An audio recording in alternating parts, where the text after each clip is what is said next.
Hi guys, welcome back to my channel. Today we're going to talk about 2022, and that's the last time that we're mentioning that year because it was, even though it was a year to remember, it was not for the most fun things, but that's neither here nor there, is it?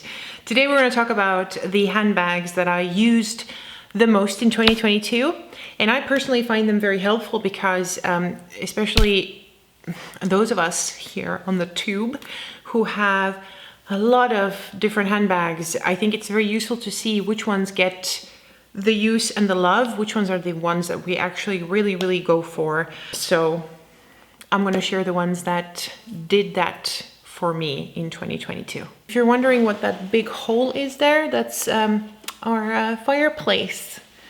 Just FYI. I will soon be bit by bit revealing our house, so if you want to see that, make sure you subscribe down below. But let's get into the handbags. I want to preface this by saying that it's quite a lot of bags. I have 7 bags in front of me, but I also really religiously rotate between my bags. I am a true handbag fanatic.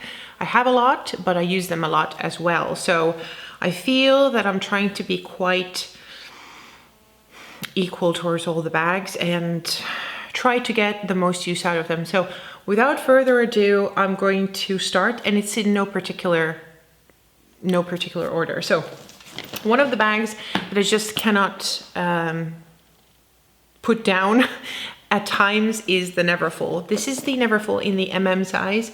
I was very late in the game as far as the Neverfull size is concerned. I have always loved huge totes, and in my opinion, like in my mind, I always thought a huge like you buy a tote because you want to put a lot of things inside.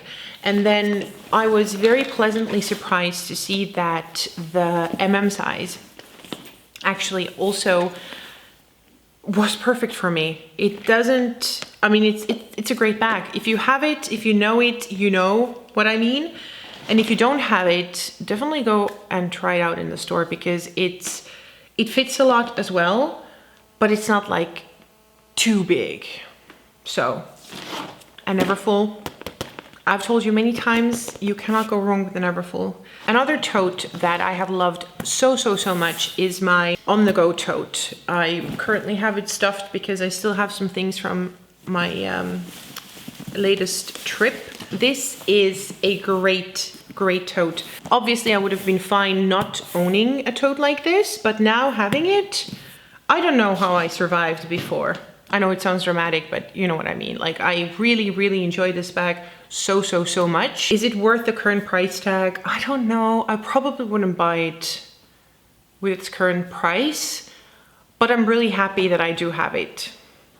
Very helpful. The next bag was a summer favorite, spring summer. Well, I got it in the summer, so I wore it the entire summer wherever I could, whenever it was like lunch, dinner, something like casual where I don't have to carry loads of things. I'm gonna sound like a broken record, but I love this bag and this serves me really well, and I cannot wait for spring summer to come back. It's currently pouring down with rain, but what do you care? You're probably sitting in the sun. Let me know what weather it is where you're at. I'm curious to know. I hope you're not in the areas that are under fire, under inundations, what else? Heavy snowstorms. The next bag is the Bottega Cassette bag. Oh my God, look at it in the light. It shines. Oh, it's so squishy and mushy and lovely. I have a thing for Bottega. Not for their price tag, but I have a thing for their bags. I think that they are just, mwah. They are, yeah. If I could, I would have the entirety of whatever they have. For me, they are a brand that are quirky, but not in a vulgar way, you know? I don't want to mention them. I don't want to give them airtime, but for example, Balenciaga. They do a lot of things that are quirky, but that are vulgar. And like recently we found out how vulgar and disgusting they can be, but you know what I mean? Like they are quirky, but they are still stylish. And I kind of love the vibe. I love it. these two. Love it. Then a bag that I used a lot as well. Winter, spring, summer, autumn, all seasons. This is such a great bag. And I'm not generally a fan of epi leather. I've said it many times. To me, sometimes it feels like a little bit plasticky. But on an Alma bag, it works. It works, it's durable. I don't have to worry about this baby. And yet she always looks presentable. She always does. She's just grab and go. We're going on a nice little dinner. You need to sit down somewhere. It's just perfection. Then the bag that I'm currently using, but I go in and out of, this is truly a bag where when I use it, I fall back in love with it, and I will use it straight for a very long time because it's so comfortable and so easy to use. And then I have to like pinch myself and remind myself that I need to use all the other beauties as well. But this one is definitely a camera bag that I'm happy to have in my collection. It is casual enough, but it is just like on the edge of not too casual, you know, and it fits a lot. It's a camera bag. Do we need to like elaborate? No, it carries my crap and I love it for that. I love it for that. The last bag, I don't know, I feel that I have to say that this is, I would never, everybody else, close your ears, okay? This is my favorite bag probably. But now I'm thinking, what about my Chanel's? This is my favorite practical bag. It's the Pochette Métis, the Pochette Métis. This is in the color Cherry Berry. So it is a more of a burgundy kind of red. I'm not a huge fan of red in general. I don't own anything red in clothing, in bags. This is like the most red I'll go to. I love a deep burgundy.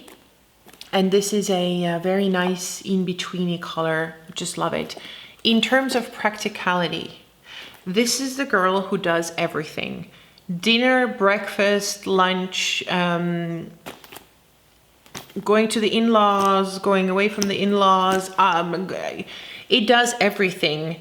It is such a lovely bag, and I feel that the empreinte leather, not only is it super durable, I love the way that it ages.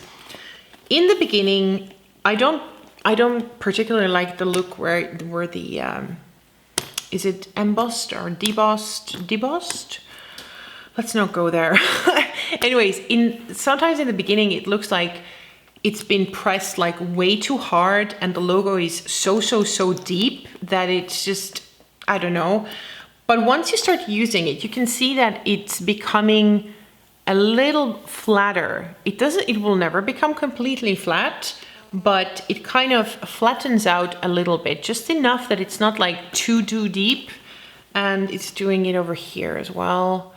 So it kind of mutes itself out after a certain time, and I love that. I love that, and it's just, it is a great bag. I've said it many times. If I didn't own other handbags, I would get this one in every single color, and I would call myself a very happy girl.